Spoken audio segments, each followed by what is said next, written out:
এ জনম গেল রে অসার ভেবে, পেয়েছ মানব জনম হেন দুর্লভ জনম আর কি হবে।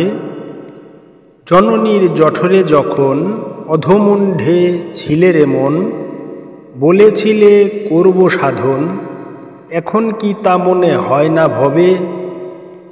কারে বলো আমার আমার, তুমি কার আজ কেবা তোমার, যাইবে সকল সোমার, যেদিন সমন রায় আসিবে।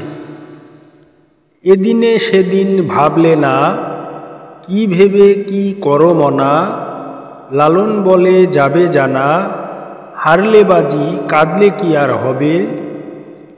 মহাত্মা লালন সাঁইজি সার্বজনীনভাবে সকল মানুষকেই এখানে জানান দিচ্ছেন যে দুর্লভ এই মানব জনমটা অসারতা তথা বিষয় বাসনার চিন্তা ভাবনায় কাটানো যাবে না।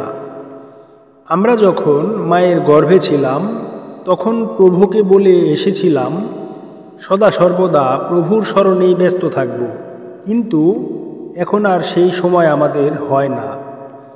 সাঁইজি বলছেন আমরা যে এটা আমার ওটা আমার বলি, আসলে এটা ভিত্তিহীন কথা।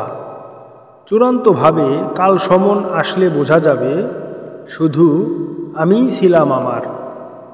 পরিশেষে সাঁইজি সার্বজনীনভাবে আমাদের এই দর্শন জানান দিচ্ছেন যে দুনিয়াতে আগমন মানেই হলো বাজি ধরেছি। যদি বিষয় বাসনা বিসর্জন দিয়ে মুক্ত জীবে পরিণত না হই তবে বাজিতে হেরে গেলাম। আর বাজিতে হারা মানে হচ্ছে অনন্ত নরক যন্ত্রণা তথা জন্ম জন্মান্তরে বিভিন্ন রূপে এই ধরাধামে আগমন করতেই হবে।